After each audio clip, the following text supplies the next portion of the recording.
Edward's Express. When Gordon arrived on the railway, Sir Topham Hatt purchased brand new express coaches for him. They had sturdy metal bodies, smooth bogies, and separate compartments for the passengers. Gordon was well pleased with his coaches. The old coaches felt left out. Time and wear led the railway inspectors to see them as unworthy of the main line. The coaches were most upset. "Cheer up," smiled Edward. "You'll still be useful on the branch line trains." "Branch lines?" they shuddered. "How embarrassing!" While Henry was shut in the tunnel, Edward took over his local trains. He knew all about being left behind and brought the old coaches out every chance he got. This cheered them up, until Gordon voiced his opinions.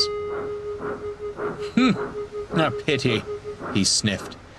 "But that's the price of progress. Why, even you would have been a prime express engine at one point, Edward. I suppose it's only natural that modern engines require modern coaches." "Is that so?" smirked Edward. "Why, I think you'd look most distinguished pulling these old dears." "Oh, no thank you," Gordon harumphed. "They'd be open-top carriages before I even reached top speed. Now these are proper coaches," he finished. "Is that what they are? I thought someone had stretched out the goods vans, and you were doing some real work for a change," laughed Thomas. Edward couldn't help but chuckle, and Gordon fumed out of the station. His mood didn't improve on the main line. They were running well. Too well. "Settle down, Gordon," scolded the driver. "You'll do a number on yourself. Make no mistake." Real work," muttered Gordon. "I'll show those engines a thing or two about real work."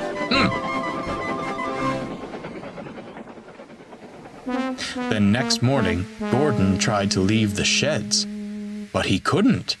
"What's happened to me?" he groaned.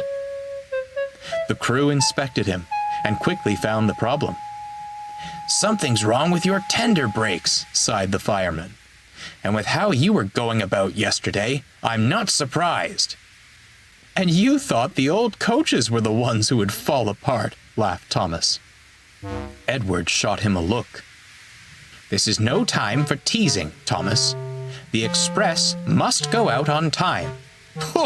"And how?" grunted Gordon. "You aren't strong enough to pull those coaches, Edward." Edward glanced at the coaches in the carriage sidings. And then he spotted something else. The passengers were growing impatient. There was no train ready for them, and it would soon be time to leave. The fat controller had just stepped out of his office to see what the matter was, when he saw a most peculiar sight. Edward came steaming in with all the old coaches he could find. The passengers were surprised, but thankful they had a train at all. They hurriedly boarded the coaches, and the fat controller smiled. "Well done, Edward. Most resourceful of you. Don't push yourself too hard now." "I may not match Gordon's pace, sir," smiled Edward, "but I'll have a jolly good try." The guard blew his whistle, and Edward started away.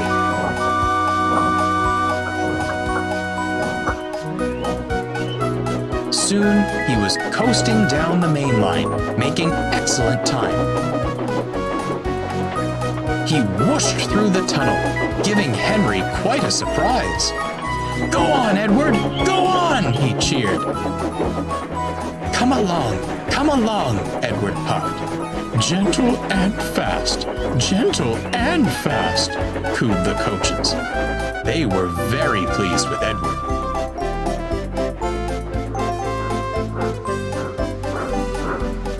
At the last station, the passengers cheered and thanked Edward.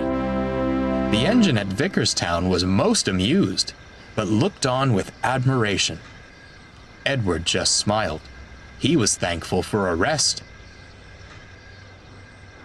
When he returned to Sodor, Edward spoke kindly to the old coaches. "Well, dears, how did you fancy a return to the glory of the Express?" "Oh, it was lovely, Edward," smiled one. "Although," added another, "perhaps you were right. Some leisurely branch line work sounds most enticing."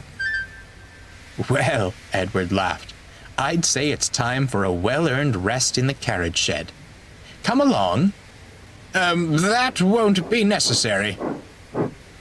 Gordon slunk up alongside. "The Fat Controller has given me temporary reprieve from the rigors of mainline work to rest my wheels," he stated grandly. "I shall escort these fine coaches." "That's not what he said," smirked Thomas. "He said you were to shunt in the yard until you learned not to be so big in the smoke box." "Take us away, then. Double quick, chop chop," ordered the old coaches. Edward and Thomas laughed. Gordon went red in the face and shuffled silently away.